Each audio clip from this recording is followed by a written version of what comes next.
السلام علیکم ورحمۃ اللہ وبرکاتہ۔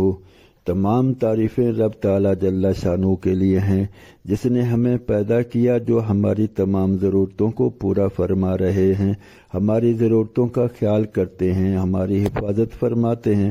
ہماری ہدایت کے سامان کے لیے اللہ رب العزت نے 1,24,000 کے قریب پیغمبر بھیجے اور اپنے محبوب مکرم حضرت محمد رسول اللہ صلی اللہ علیہ وآلہ وسلم کو سب سے آخر میں بھیجا اور اپنا دین اور اپنی رحمت کو مکمل کر دیا۔ لاکھوں کروڑوں اربوں خربوں درود و سلام علی محمد وعلی آلہ وصحابہ وبارک وسلم۔ اللہم صلی علی محمد النبی الامی وعلی آلہ وصحابہ وازواجہ وبناتہ وبارک وسلم۔ اللہم صلی علی محمد کما تحب وترضی۔ آج کی ویڈیو کی طرف بڑھنے سے پہلے درخواست ہے کہ ان گزارشات کو اپنے دوست احباب عزیز و اقارب میں شیئر کریں، ان کو بھی نیکی کے کام پر ابھاریں۔ ممکن ہے کہ کوئی ایک بھی عمل کرنے والا بن جائے، اگر کوئی ایک بھی عمل کرنے والا بن گیا تو اس کی بھی مغفرت ہوگی، اور دعوت دینے والوں کو بھی رب تعالی جل شانہ اپنے ہاتھ سے انعامات سے نوازیں گے، کیونکہ نبی مکرم صلی اللہ علیہ وسلم نے ایک مرتبہ حضرت علی المرتضیٰ رضی اللہ عنہ کو ارشاد فرمایا کہ اے علی، اگر تیری وجہ سے ایک آدمی کو بھی ہدایت مل گئی تو تمہاری مغفرت کے لیے کافی ہے۔ تو بڑھتے ہیں آج کی ویڈیو کی طرف۔ ہماری آج کی ویڈیو کا عنوان ہے کہ نبی مکرم صلی اللہ علیہ وآلہ وسلم کی برکات سے صحابہ اکرام کیسے فائدہ اٹھاتے تھے اور انہیں کیا کیا مالی فوائد بھی ملتے تھے۔ بحقی شریف کے حوالے سے البدایہ جلد 6 صفحہ 117 پر حضرت ابو ہریرہ رضی اللہ عنہ فرماتے ہیں، اسلام میں مجھ پر 3 ایسی بڑی مصیبتیں آئی ہیں کہ ویسی کبھی بھی مجھ پر نہیں آئیں۔ ایک تو نبی مکرم صلی اللہ علیہ وآلہ وسلم کے انتقال کا حادثہ، کیونکہ میں آپ صلی اللہ علیہ وآلہ وسلم کا ہمیشہ ساتھ رہنے والا معمولی سا ساتھی تھا۔ دوسرے حضرت عثمان رضی اللہ عنہ کی شہادت کا حادثہ۔ تیسرے توشہ دان کا حادثہ۔ لوگوں نے پوچھا، اے ابو ہریرہ رضی اللہ عنہ، توشہ دان کے حادثے کا کیا مطلب؟ فرمایا، ہم ایک سفر میں نبی مکرم صلی اللہ علیہ وآلہ وسلم کے ساتھ تھے۔ آپ صلی اللہ علیہ وآلہ وسلم نے ارشاد فرمایا، اے ابو ہریرہ، تمہارے پاس کچھ ہے؟ میں نے کہا، توشہ دان میں کچھ کھجوریں ہیں۔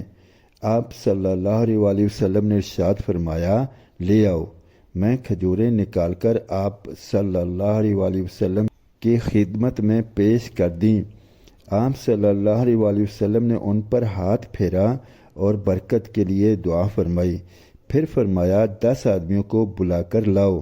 میں 10 آدمیوں کو بلا لایا، انہوں نے پیٹ بھر کر کھجوریں کھائیں۔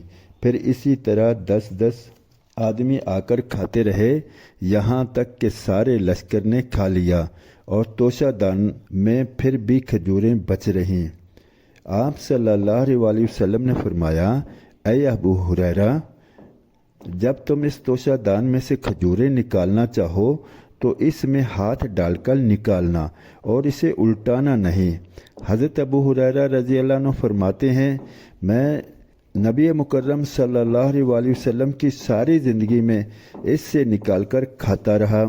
پھر حضرت ابو بکر صدیق رضی اللہ عنہ کی ساری زندگی میں اس میں سے کھاتا رہا۔ پھر حضرت عمر رضی اللہ عنہ کی ساری زندگی میں اس میں سے کھاتا رہا۔ پھر حضرت عثمان رضی اللہ عنہ کی ساری خلافت میں اس میں سے کھاتا رہا۔ پھر جب حضرت عثمان رضی اللہ عنہ شہید ہو گئے تو میرا سامان بھی لٹ گیا اور وہ توشہ دان بھی لٹ گیا۔ کیا میں آپ لوگوں کو بتا نہ دوں کہ میں نے اس میں سے کتنی کھجوریں کھائی ہیں؟ میں نے اس میں سے 200 وسق یعنی 1050 من سے بھی زیادہ کھجوریں کھائی ہیں۔ واقعی نبی مکرم صلی اللہ علیہ وآلہ وسلم سراپا برکت اور رحمت تھے۔ آپ کی ہر بات برکت اور رحمت والی، آپ کا ہر عمل اور قول برکت رحمت والا تھا، اور آپ صلی اللہ علیہ وآلہ وسلم کے تابع داری برکت اور رحمت کو وصول کرنے کا واحد ذریعہ اور سبب ہے۔ صحابہ اکرام نے نبی مکرم صلی اللہ علیہ وآلہ وسلم کی تابع داری کر کے دنیا اور آخرت کے منافع اٹھائے اور بہت برکات حاصل کی، اور نبی مکرم صلی اللہ علیہ وآلہ وسلم کا ساتھ دیتے رہے اور دنیا کے بھی فائدے اٹھاتے رہے اور آخرت کے بھی فائدے اٹھاتے رہے۔ آج اس امر کی ضرورت ہے کہ ہم بھی صدقے دل سے نبی مکرم صلی اللہ علیہ وآلہ وسلم کی تابع داری کر لیں، تاکہ آپ صلی اللہ علیہ وآلہ وسلم کی جو برکات اور رحمتیں ہیں اس کا کچھ حصہ ہم بھی وصول کر سکیں، جس سے ہماری دنیا بھی بنے اور موت کے بعد کی زندگی بھی بنے۔ دنیا چند روزہ ہے، اس کے فوائد بہت جلد ختم ہونے والے ہیں۔ اصل تو آخرت ہے جس میں جا کے رہتے ہی رہنا ہے، اس میں رہنا تو ہے، اس کا اختتام نہیں ہے۔ نبی مکرم صلی اللہ علیہ وآلہ وسلم کی تابع داری ہمیں آخرت میں بھی بہت زیادہ اونچے مقامات اور درجات دلوائے گی۔ گزارش ہے کہ ان باتوں کو اپنے دوست احباب عزیز و اقارب میں شیئر کریں، انہیں بھی نبی مکرم صلی اللہ علیہ وآلہ وسلم کی تابع داری پر تیار کریں کہ یہ تابع داری ہی وہ واحد عمل ہے جس سے ہماری دنیا بھی بنے گی اور آخرت بھی بنے گی۔ اب تک کے لیے اتنے ہی۔ اللہ رب العزت مجھے، آپ کو اور ہم سب کو اس پر عمل کی توفیق عطا فرمائے اور ہماری دنیا آخرت بھی سنوار دیں۔ انشاءاللہ ملتے ہیں اگلی ویڈیو میں، تب تک کے لیے اللہ حافظ۔ جزاکم اللہ خیر و احسن الجزا۔ السلام علیکم ورحمۃ اللہ وبرکاتہ۔